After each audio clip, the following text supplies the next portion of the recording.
dear friends, let's contemplate on this concern about life. And we need to really ask the question, what is a flourishing life without accountability and justice for 150,000 Native American, Métis, and Inuit children, with 4,000 of them died when they were forcibly sent to 130 residential schools across Canada and became resilient survivors of the cultural genocide against the First Nations of Canada. Accountability and justice is all the more urgent when an unmarked grave has been discovered at the Maryvale Indian Residential School, as reported by Al Jazeera on June 24, 2021. This is right after the remains of 250 children of the Kamloops, their Swampe tribe, that has been discovered at the site of the former Kamloops Indian Residential School in British Columbia. The Maryvale School operated from 1899 to 1997 and located 140 kilometers east of Regina, the capital of Saskatchewan.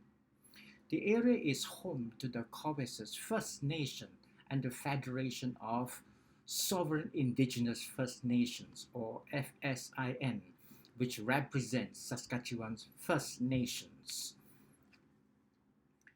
Perry Belgrade, National Chief of the Assembly of First Nation, said the news was tragically sad but not surprising. I urge all Canadians to stand with First Nations in this extremely difficult and emotional time. And I believe we need to stand together with them. It is really time for the Church in Canada to stand up front with the First Nation in this absolutely tragic time by offering them a public apology because of this hideous crime against the humanity of the First Nation, and promise full cooperation in the investigation to get to the bottom of this tragedy to ensure greater flourishing of life in the First Nation. This is one significant way to allow the power of the risen Lord to go out of his body, as recorded in Mark chapter 5, verse 30, to restore flourishing of life to the First Nations who have been hemorrhaging since the invasive colonization of the white settlers in North America. According to Evelyn Tuck and Young in their article, decolonization is not a metaphor. Settlers' colonialism has robbed the First Nations of their land, identity, sovereignty, and futurity, and consigned them to the margin.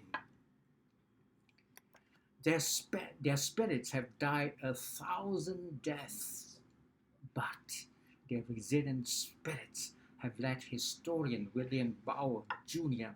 in the book Benjamin L. Medley, An American Genocide, which is really published in 2016, especially on page 248, to marvel at their tenacious defiance and intelligent survival strategies when he remarks, quote, "The specter of genocide and the drastic population decline hangs over the narrative of Californian Indian history," and adds, "The epic of California India survival is a story worthy of marvel." And I believe what he said indeed. Dead but resilient, as if their spirits are asleep like Jairus' daughter, only to be raised up to new life with the breath of the Creator Spirit that came forth with the utterance of Jesus, Talitha, as recorded in Mark chapter 5, verse 45.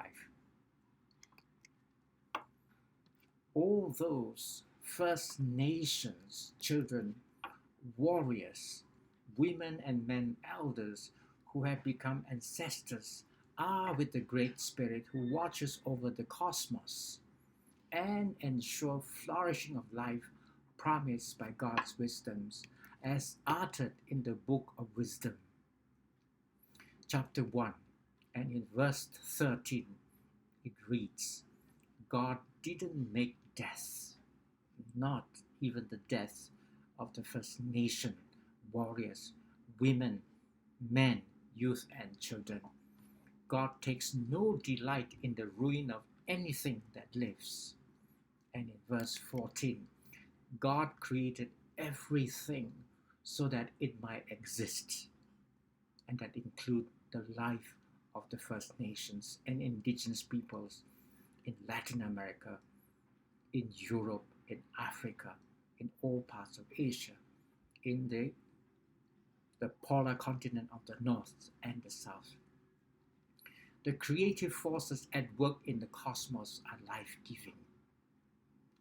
The ancestors in the company of the Great Spirit will teach us to be life-giving to the bees, to protect the species of animal, birds, plants, and trees, so that we humans are life-giving to the earth and the poor who suffer the most from any natural calamities induced by human extractive actions in this age of Anthropocene.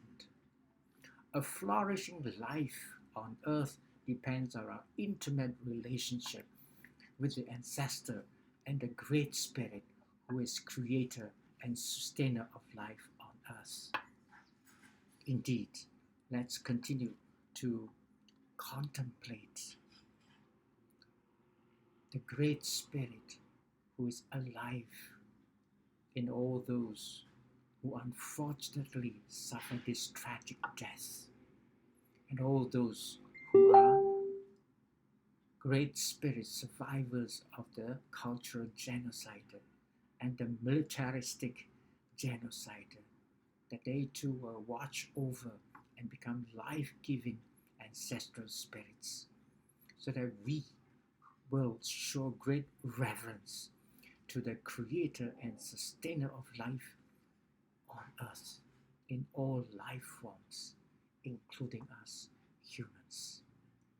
Blessings of the Great Spirit and our ancestral spirits.